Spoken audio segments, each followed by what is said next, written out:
Peace, peace, peace, and welcome to another broadcast of In the Circle Ministries. And I'm your host, Rico Blakeney.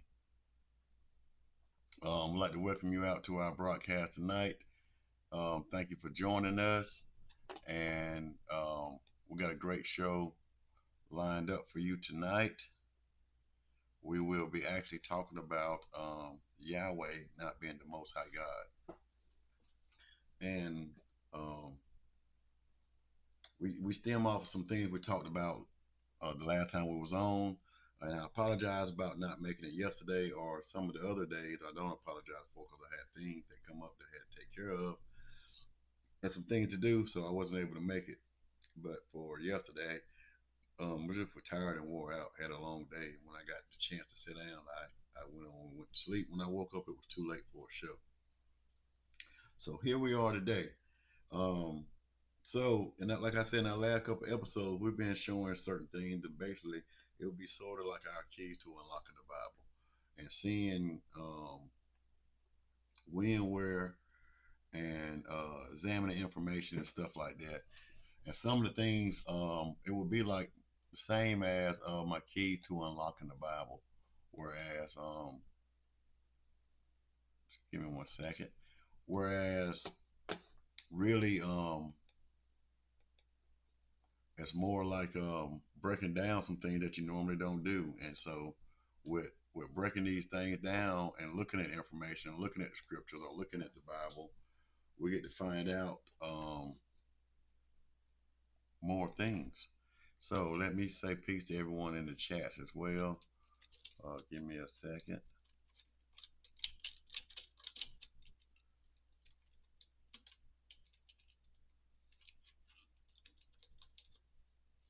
Yeah. So peace to the guys. Peace to everyone. Um, and yeah. So like I was saying, with all of that, we've been showing you different things about Christ and Jesus, or Yahweh and God, or Yahweh and Jesus not being the same individual. They're not the same persons. And showing you different information and using AI to show us some other stuff. So we were doing the same thing and bringing some information or somewhat of some receipts and getting us getting some more stuff. So like to understand this, have to understand my stance in a lot of this is that you have to believe that the Bible is univocal, meaning that it was um, it's univocal and it was all inspired.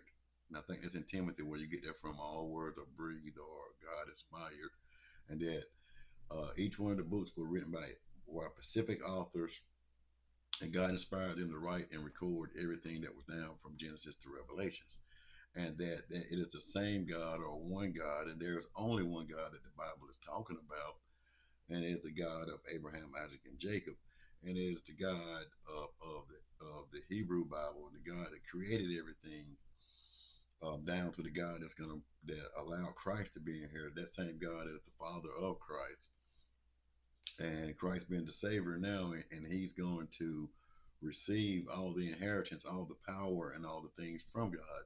So, in a sense, this what we're talking about tonight is going to be bringing that conclusion and seeing how did all that come about. And so the questioning for tonight, or the title for tonight's show, is God and Yahweh is not the Most High God. Then if not, who is? And give me one second.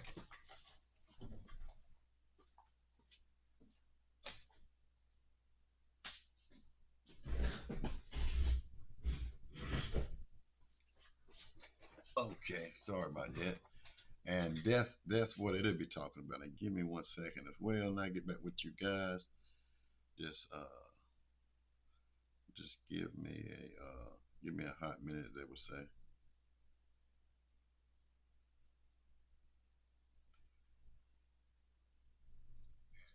And okay, so yeah.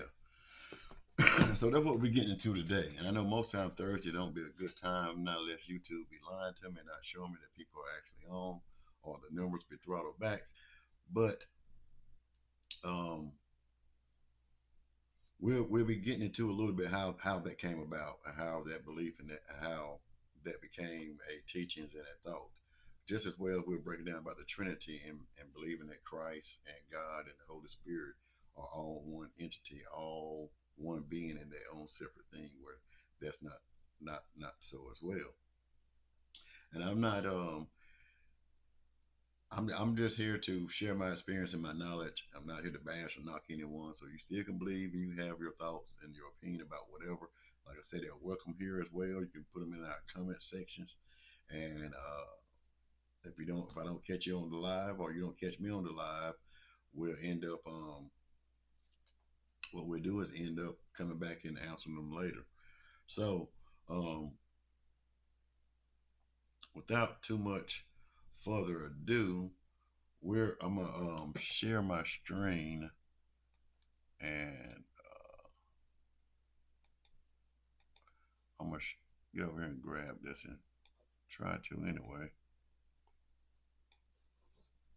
Let me do this, and then I'm gonna share my screen and go find some information that I want to share with. And here is what we're gonna come up with. So this is where we're gonna pull our information from. So like I was saying earlier, my standpoints about that is when I was speaking about it earlier, that was the way I was taught and I was learning. I believed it, and I also had to believe that there was no contradiction in the Bibles. For God to speak univocally, you had to learn how to use scriptures to back up scriptures and to uh, use only the Bible to do that. And so my studies led me to deeper studies within using those methods of hermeneutics and exegetes and exegetes the scriptures to make them all do what they needed to fit the translations, to fit the doctrinations and the dogma of the teachings. And so, like I said, that led me to a deeper study of wanting to know more about scriptures. And I ran into a bunch of scholarly work and the scholarly people who write, went to school, spent their life into these things. And so, anyway,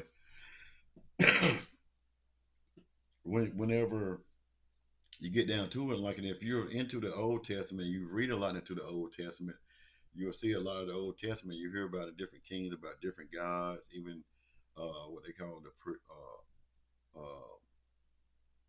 in the priestlyhood in Genesis 1 on through to Genesis 2. After they later on came and wrote that in and their definitions and given that standing of God versus the original, I'm not going to say the original, but the earliest quoted or scripture for Genesis started at Genesis 2:4. And so starting at 2:4 is where you get your creation story going forward. And then later on, several hundred years, not 400, if I'm not mistaken, years later, the priesthood decided to introduce this into the scriptures. And later on, as it evolved and as it grows, you'll see later on editors and scribes and translators and do and added different things into the scriptures to fit more and more narrative that even when you see in the New Testament, you see how some of the writers have came back to Genesis 1:1, which they knew or may have knew were not the original, but a part of it and accepted as a part of truth, vocality, and pushing that whole narrative with it. So there's certain books and certain scriptures in those books that'll come back and revert or refer back to the Genesis 1:1 more so than they do in the Genesis 2:4 going forward. And so, especially when they speak of some of the patriarchs and some of the other things, but you'll hear a lot of through the in the Old Testament, the children of Israel, once Moses brought them up out of Egypt and they started their journey after they came out of the 40 years out of the wilderness and they started their journey and started conquering different lands and Yahweh giving them victory or God giving them victory over certain lands, over certain gods, over other deities. But the deities and the other gods were taught and described to us more so like Greek mythology. pagan or something outside, and that wasn't true gods, and they were all phantom gods made up in the mind of people. But this was Yahweh was the one true living God, the only real God that ever lived, and the rest of it was fan fiction or folklore and a bunch of BS. So we'll be showing you too, also as well as how Yahweh ended up coming to be and getting to the point to where he's at, and being in the place that he's at. But like I was saying, through the Old Testament, and when they were going through conquering different gods, different nations, and doing all these other things, they was battling against that. Baal being one of the high priests as well, but other gods. But Baal being one god that Yahweh battled with. There was other gods that Yahweh battled with, and there was one that he lost to. I don't have that pulled up, but we can look at that at another time, maybe another video, because that king sacrificed to his god and sacrificed their child on the wall. It was a live sacrifice, human blood life sacrifice, and Yahweh was defeated for that. But anyway, so that was the way other gods were viewed, and that there wasn't but one and true God. And every time you heard about God anywhere in the Bible, it was speaking about Yahweh, even the Most High God. And when Christ spoke about His Father, speaking about Yahweh, but there's certain occasions and certain verses in the Old Testament that says and says different about the Most High God. Okay, but okay, so let's read here real quick. In the field of biblical criticism and Northwest Semitic studies, the relationship between Yahweh and El Elyon, the Most High God, is a critical point for understanding um, the evolution of ancient Israelite religion. So this was based off, and do know that too, that the Bible is based when it started, and all of this has always been, and even with the New Testament, outside of the interpretations of others, grabbing, and the penmanship may have been thrown in for the others for the bringing Christianity as a Roman religion, or accepting it, or whether they want to say that they done it to ease some of their Jewish people in the land.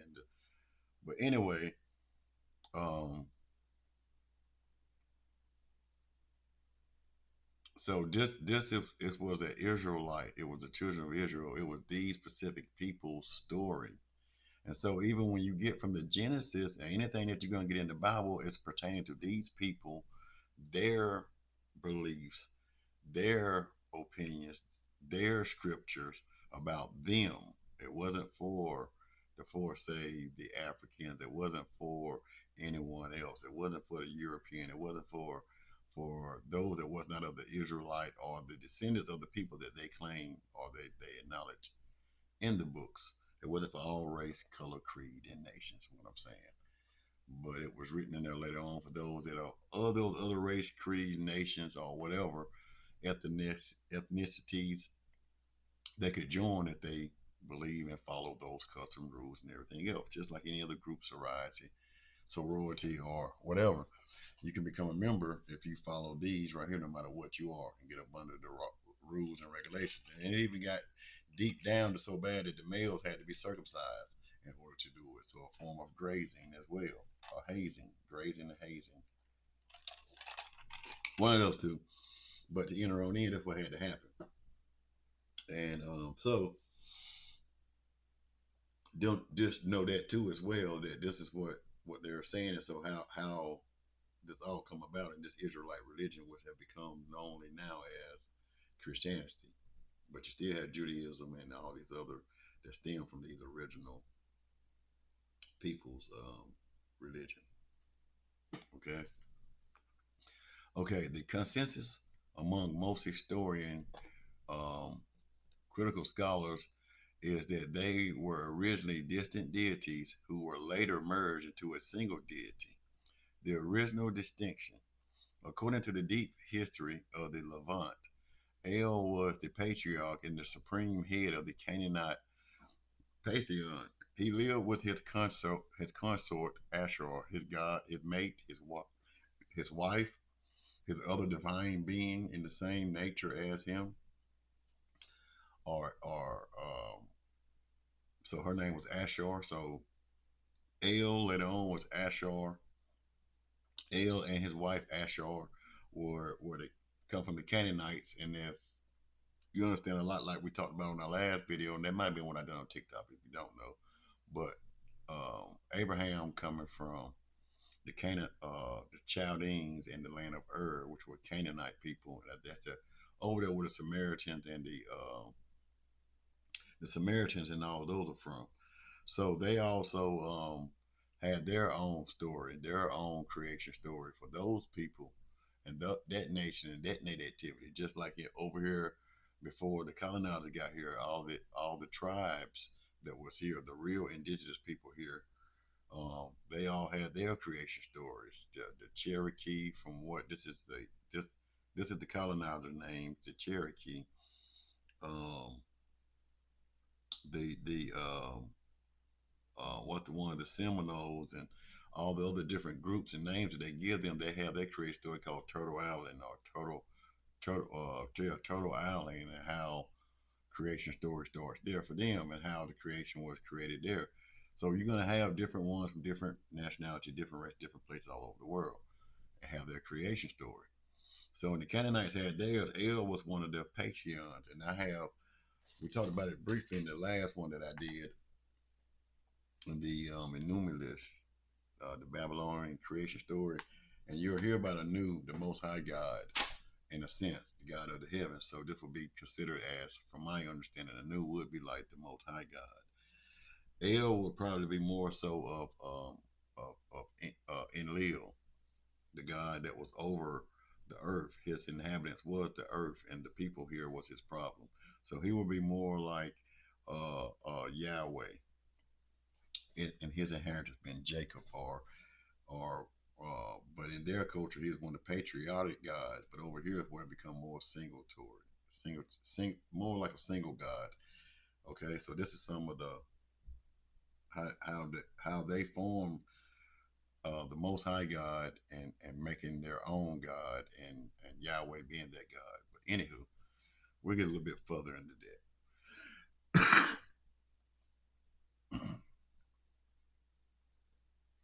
But he had a wife, and so in the Bible that talks about his wife, her uh, it's, they speaks about it in the Bible more so of as in wisdom. When they refer to wisdom, they're speaking about Asher, or what's the other name that they have for it too, Sophia, or Sophia being the name, I guess Asherah is like, in a sense, the deity's name or the deity power or whatever. Or whenever it got switched over, Sophia is one of the other names used in other settings for the name of the Asher or Asher wisdom. So even with that, you're going to have in a spiritual form now. Besides what you get in the Bible, you're going to have one that's in perfect harmony, in a sense, just like in the other religions, Egyptians and other. You're going to have a male and female in order to create the son. So the Trinity, or the unit, or the Trinity more so in that sense, is father, mother, child makes up the Trinity. These two gods made another God, in a sense. So um, that's about that too. So you won't hear too much about God having a wife. And later on, like they talked about, we'll see something about the Deuteronomans or the Deuteronomic writings where they wrote her out from the passages, where they wrote the Most High out and made Yahweh the Most High. Well, the penmanship of the man is what changed it. So the penmanship of the man is what created it too. So it has the right and authority to change it. But anywho, let's go. Um, Critical scholars generally believe Yahweh originated as a deity from the South Median or Edom, rather than being an original member of the Ugaritic Canaanite pantheons. So they're saying too also that Yahweh, the name Yahweh, and this guy Yahweh was brought up over here, and then later on he was merged, or he replaced Yael. Okay. The smoking gun in Deuteronomy 32:8 and 9 Many scholars point to the Song of Moses in the Dead Sea Scrolls and the Septuagint as evidence of the original separation. In these older manuscripts, the text suggested that Elion, the Most High, divided the nations according to the number of the sons of God, and Yahweh received Israel as his specific proportion. So they're saying that El Elyon was higher, or he was the Most High God. So if you're going to hear about the Most High God, and no matter how they plagiarize it or fix it in the penmanship, to say that whenever they're saying God, um, you can know it's El Elyon, and Yahweh got his proportion. So the War of the Gods goes through Kings and some of the Chronicles. Whenever Israel was going through the conquering conquest and taking over nations and doing these things, this is when Yahweh supposedly was getting his he was defeating all the other gods, all the other sons of gods. Whenever Jacob was given his proportion, they followed and they mimicked and was obedient to the rules and the laws of El Elyon. And so they was able to go through and conquer the rest because they wasn't. So in Psalm 96, I think, or 82, Psalms 82 or one of those, or 92, I'm not sure. You can find it when it talks about when it says that God sits in, or when they're saying that when God sits in the council of the amongst the gods, this is when El Elyon sits in the council of the gods and judges amongst the council of the gods, the divine council, where Yahweh was a part of the divine council where El Elyon and Asherah ruled the king and queen over the divine council. This they were the stewards, they were the trustees. The divine council was the trustees of the things that was given to them up under the rule and the authority of El Elyon and Mother God or Queen God Asherah.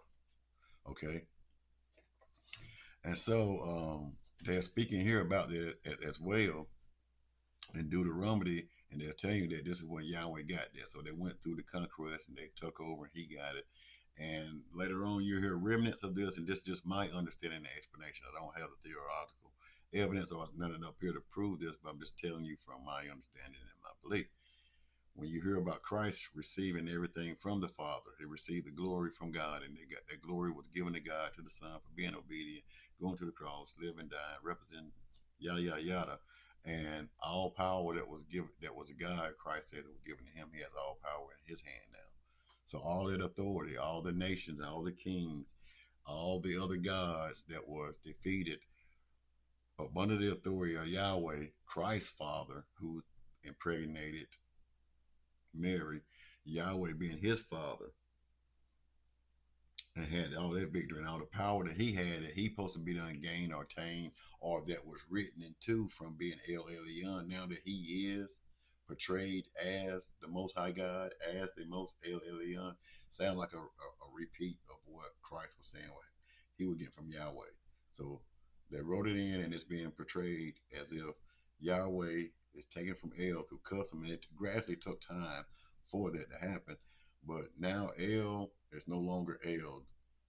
I'm not going to say El doesn't exist, but El only exists as Yahweh now, as the Most High and the Father. Now, Christ, from the teachings and the understandings, Christ now is El Elyon. He's now Yahweh, and Yahweh doesn't exist because Jesus now has all the power. He's making all the decisions. Everything is being done, and his Father has backed it. And heaven and earth and all these other things and all the good things you're going to hear about in the New Testament, Christ has the power and authority that was his Father will now hand it to him. As if, like Christ, when he was the testator, that they speak about, I forgot what verse it was, why he gave us the testament while he was yet still living. The testator gave us a testament while he was still yet living.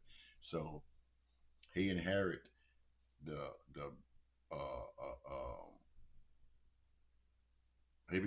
Christ became the trustee of humanity as Yahweh was the trustee, and he sent Christ as one of the board trustees, and now he's became the head trustee, and everyone else are in the board, and the rest of us are in the board of trustees as us, as we've been adapted into the body of Christ, or we've been adopted into the trust of Christ.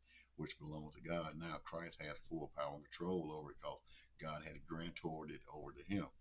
The same way the power and authority was granted over to Yahweh from El through the making of all whatever they were doing to bring it to that point.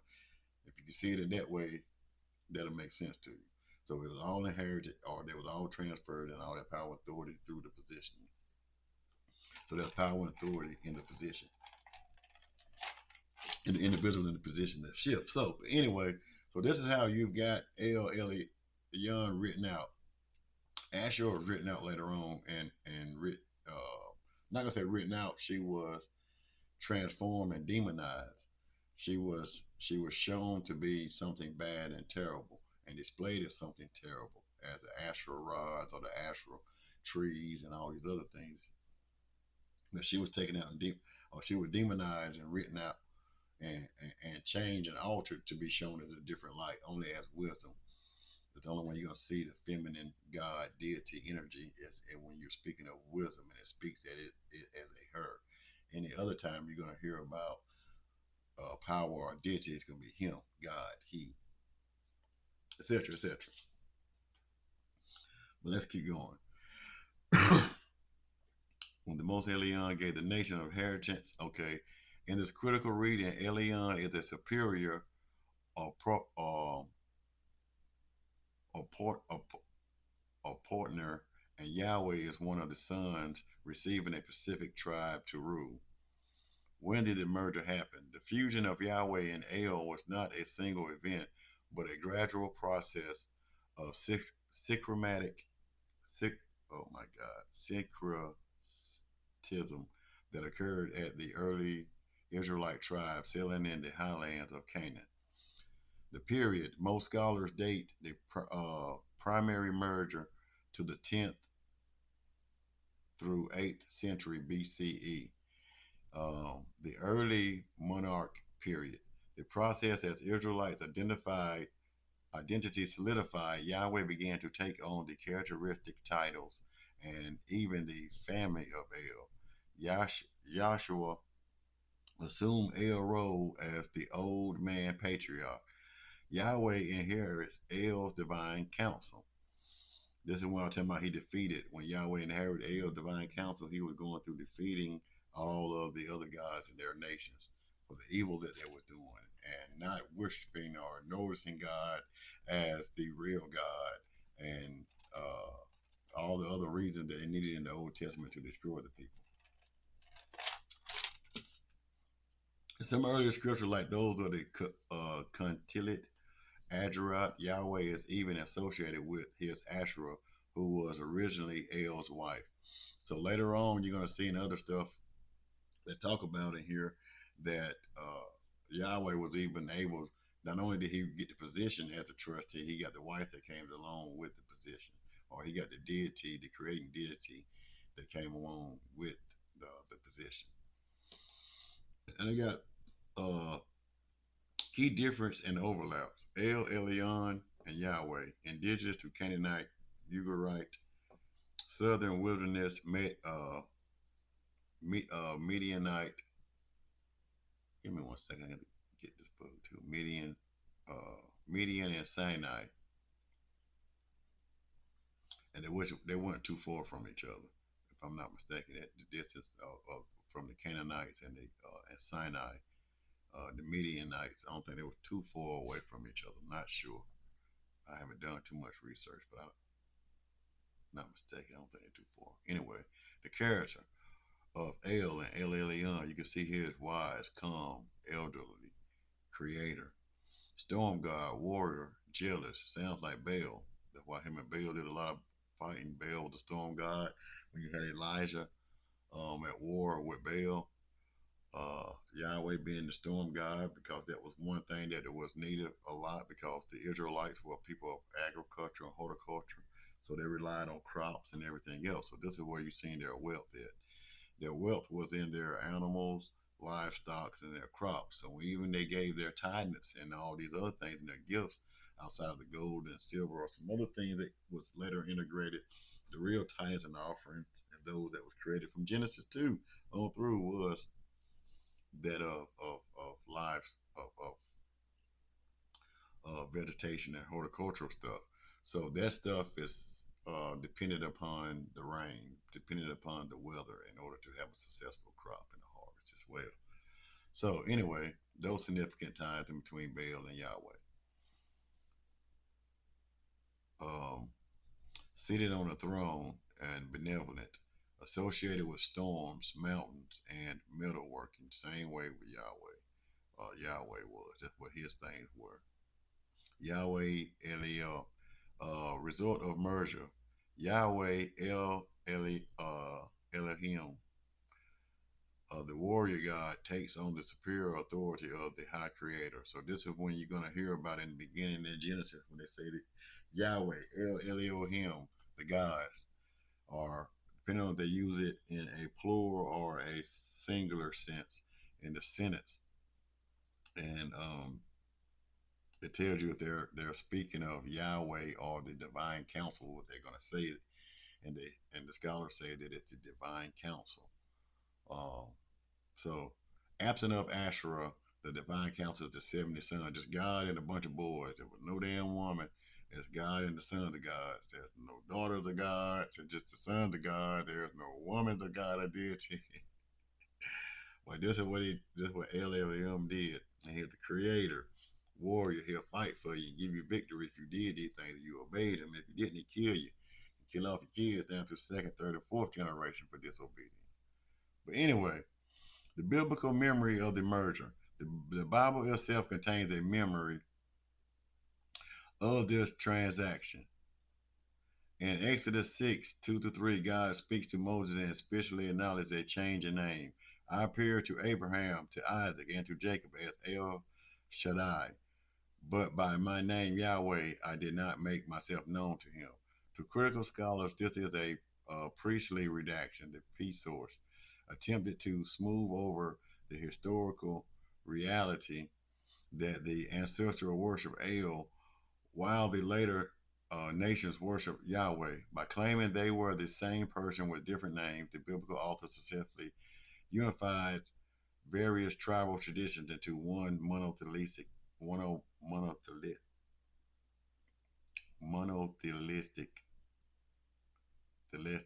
narrative. And then later on, we talked about Asher. I don't think I got into this in my last video, but we did get into some of the other stuff. So we'll talk about her real quick. In Canaanite and early Israelite religion, Asher, the wife of or the companion, they call it the consort of El Elyon.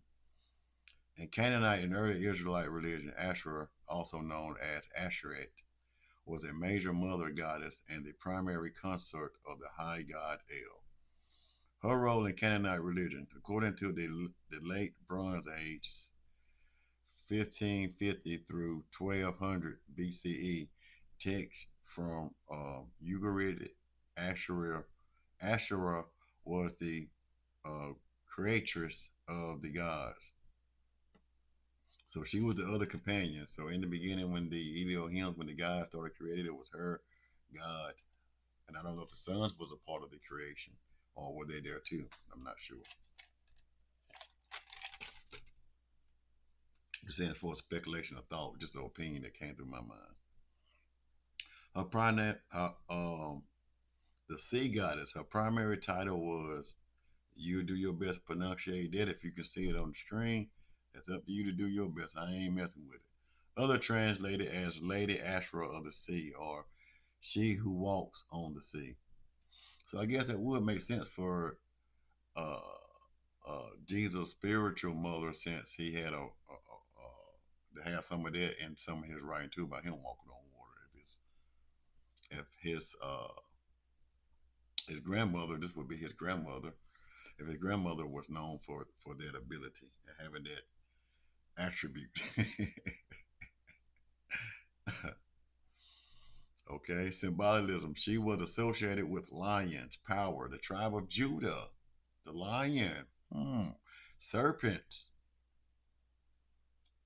You know, there's another thing we talk about too, the devil not being the serpent or being Lucifer. All three different titles, names, association, everything else. Three different Totally different things. They're not the same individuals. You can't call Satan, Lucifer, and the devil are not the same. Just like God, Jesus, and the Holy Spirit are not all the same. Immortality, healing, and sacred trees, fertility.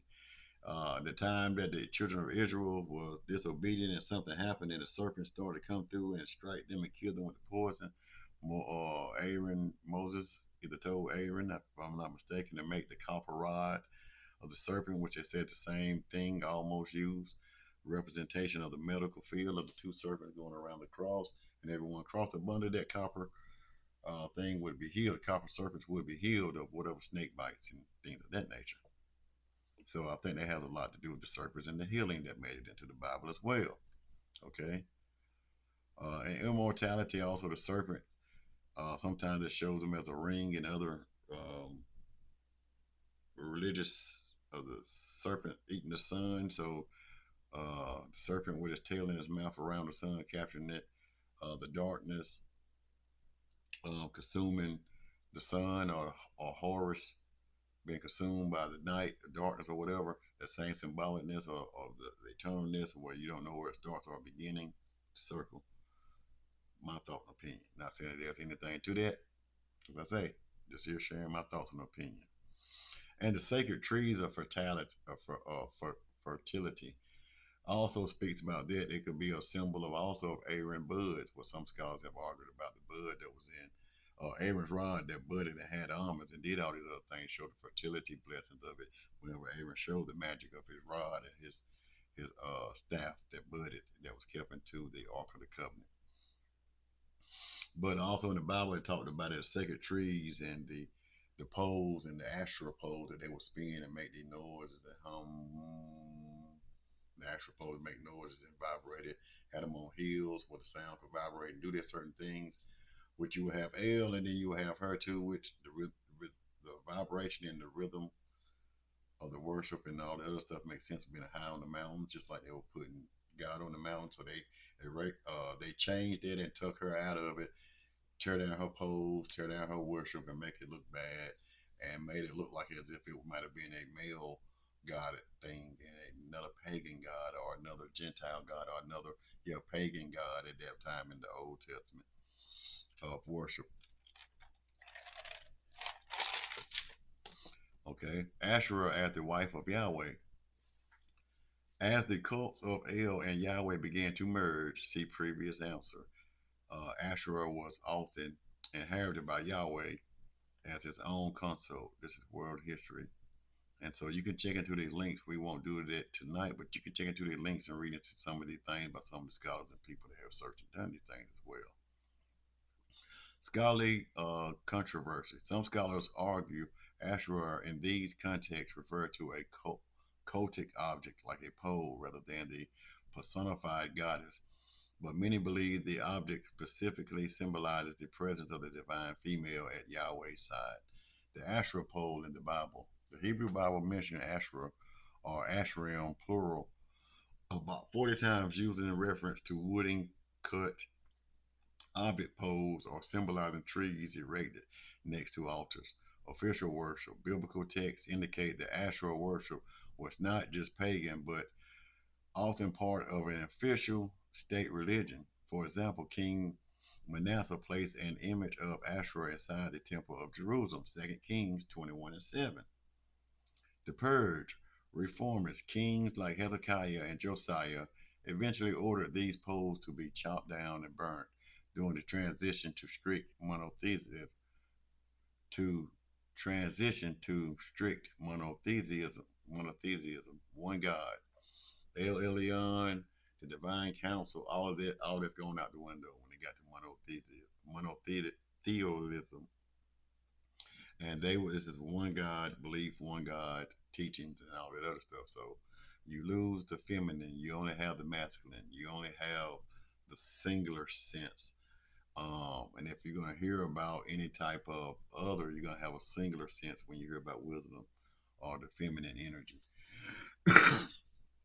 But you hear about God himself referred to in many feminine ways as well, like a mother hen who protects her chicks. That's how God would protect his children, how he would cover them and do these things. And you hear a bunch of this references like that in the Old Testament as well, where God has feminine traits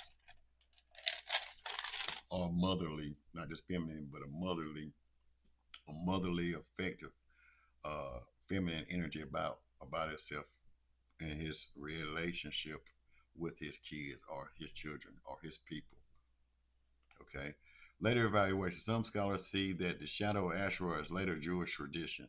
They suggest her role as the feminine presence of God evolved into the concept of Shekinah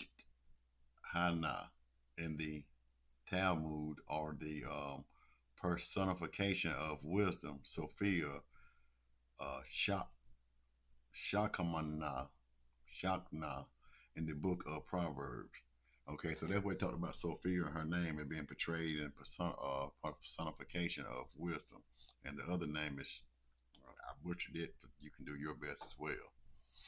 So, but it was something up here I was reading earlier, so we're going a little bit more about it before I get off. Yahweh was originally part of a polytheistic pantheon. A polytheistic Yahweh seems apparent, though I would love to be corrected. As demonstrated in the Kuntilit Azrat, and I know I'm pronouncing it, but I thought it was like Kuntilin, but it's like Kuntilin Azrut inscriptions, 8th century BC, before located with the Sinai Peninsula, and the language located from historians Israel and the uh, Shabbat El Qom inscription. So pronounce it the best way you can yourself. Inscription 8th century BC, being located in the historical Judah. Both clearly demonstrate Yahweh as having Asherah as his consort. The Tel Arab temple also contains two altars in the Holy of Holies, representing Yahweh and Asherah, which also significant amounts of cannabis residue, but that doesn't matter. So a lot with the worship of El and Asherah, there was a lot of weed smoking, cannabis weed. And later on in the Bible, I'm not mistaken, um, I think there's also try to use the worship they said that some of the worship was actually weed or hemp or marijuana used in the temple and the cleansing of the temple with the hyssop and myrrh and some of the other things. It's been a while since I've touched that subject, but mighty funny that that was used as well. Make you think about a lot of this stuff could come back down to the what they would call Indian people here, in the Americas, or the indigenous people here, and their belief of the peace pipe and their smoking of the marijuana and the things, and how coalition shows with a lot of stuff. If you haven't paid attention or checked into it, a lot of the Hebrew writings come from the people here, but different show, different topic, different subject. Okay. These seem highly consistent across a large area, being Israel, twice in Judah, as well as the Sinai Peninsula. All of the telling of Yahweh with Asherah concert, as opposed to random polytheistic worship like such as a later date demonstrated by Pamperis Amherst 63 and the Elephantine Pampery Papyri, being mixed with random Egyptian gods as well as such from the Canaanite pantheon. This is, um, I wish I could swear this up. This is unnervingly congruent as opposed to such described in later texts of the Bible, such as the Deuteronomic literature. This is another time when the actual people took and wrote in the Bible and done things. Man decided to do things in themselves. So this is another broken chain in the vocabulary. So if God is univocal, if God is the same God from Genesis to Revelation, if God is not the author of confusion, then why is there so much confusion and need for people to go rewrite and add in, to put in and do in all these other things? If God done everything the way He said it was done through Genesis, through the priesthood creation, then there's no need for anything. Everything was good, and God seen everything was good, so there would be no need for any recorrection or coming back, fixing and adding in and doing other things. It's been done right the first time. If He's benevolent, all knowing, all seeing, the same today as it was today, as it was yesterday, and will be tomorrow and forevermore. But anyway, okay. Such as the Deuteronomy literature, which demonstrates earlier falling away from Yahweh and worshiping Asher or Baal, who was held in discontempt before the Deuteronomic literatures, supposedly due to Yahweh and Baal both being storm gods and butting heads, or randomly worshiping other deities alongside Yahweh. It also makes no sense that they could allow animal kosher laws as evidence in the bones found. If they were betraying Yahweh, nowhere in the post inclusive with Deuteronomic literature does it seem to condemn other gods than Baal. Either simply references other gods or describing Yahweh as a Lord in the pantheon as a certain state in a certain stage, as demonstrated by Deuteronomy 3:32, 8, and 9, ironically not part of the Deuteronomic literature. The earlier songs of Moses being put inside such, and an even earlier expert of poetry being verses 8 and 9 being put inside the Song of Moses. So they're just basically saying here about like this isn't just a random thing about God and what we were talking about earlier about all the other Egyptian gods and all these other gods. Ain't no other God. There's always been Yahweh, and there has been no other God but Yahweh. There was no El. There was none of the other stuff that said that's not that polyo. Whatever that word without trying to say it ain't that type of religion or study. Um,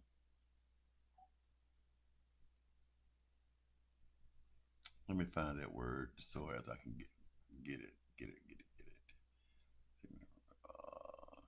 Scripture and text about scripture. Random. It's not a pamperous armorous or pamperous mixed with the Egyptian gods. Yeah, when they were talking about the Amherst 63 and the Elephantite Pamphlet being mixed, all this other stuff here.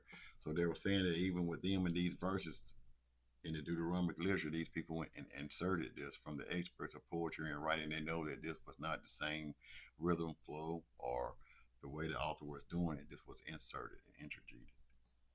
Deuteronomy 37, 32, 7, and 9, NRSVUE version 7, verse 7. Rem- Remember the days of old, consider the years long past, ask your fathers, and he will inform you your elders, and they will tell you when the Most High appointed the nations, when he divided humankind, he fixed the boundaries of the people according to the number of the gods, which was 70, they say. The Lord's own proportion was his nation, Jacob, his allotted share. So the Lord here is Yahweh. Yahweh is the Lord, and El Elyon is the Most High. So the Lord and the Most High are not the same people. Most High is supposedly referring to El, leader of the Canaanite pantheon, grandfather and old as, who title was such is earlier Canaanite literature, and it was borrowed by the Jewish religion. Supposedly, it seems like Yahweh was giving Israel by El, according to the number of gods within the Paleolithic pantheons. So I don't know. It seems like kind of damning for the Judaic religion being originally Paleolithic. This is what I was saying earlier. That's the word I was looking for about all the other gods and Canaanites and all this other stuff. If I'm wrong, please correct me as I want to be sure of this. And so this is the conversation going in between some of these people in a religious debate or I don't even know if these people are scholars or whatever, but the information, some of the same information I looked up from the scholars as well. So yep, you are right. All on all fronts. The archaeological evidence from Katilit Adru and uh, Kabret El Karam is incredibly strong, showing a clear pairing of Yahweh with Ashur. That's not some fringe theory, it is a mainstream conclusion supported by physical evidence. The Tel Arab temple with its two altars fits perfectly with the model of dual worship. And an analysis of Deuteronomy 32, 8, and 9 is spot on.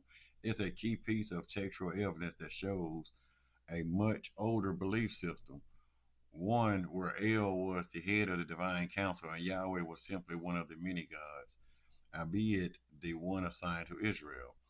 The fact that the later biblical editors left this in, perhaps without fully grasping its polytheistic implications, is a fascinating detail that supports your point.